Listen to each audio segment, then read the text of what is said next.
আজকে থেকে আমি সন্ধ্যাতে ঘুমাবো আর সকালে উঠবো। কেন মেয়েটা কি তোকে বলা করে দিছে? মা, তুমি তো বলছো যে পরীক্ষার আগে নতুন ফোন কিনে দিবা। এখন পরীক্ষা শেষ, এখন আমাকে নতুন ফোন কিনে দাও। ভোট শেষ, প্রচারও শেষ। सपना टूटा।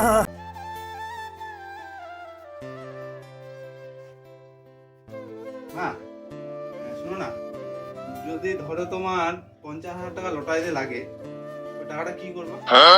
ওই জন্যই তো তোর রেখে দিব। আমার জন্য? এমনি এমনি আমার জন্য? বুঝতে পারছিস না? আর যদি তোমার 3,000 টাকা লাগে? এটাও তোর জন্য রেখে দিব। আমার জন্য? হ্যাঁ। আর ধরো তোমার যদি 1260 টাকা লটারিতে লাগে? কি বললি তুই? আবার পয়সা নিয়ে আসছিস আমার মানিব্যাগ থেকে?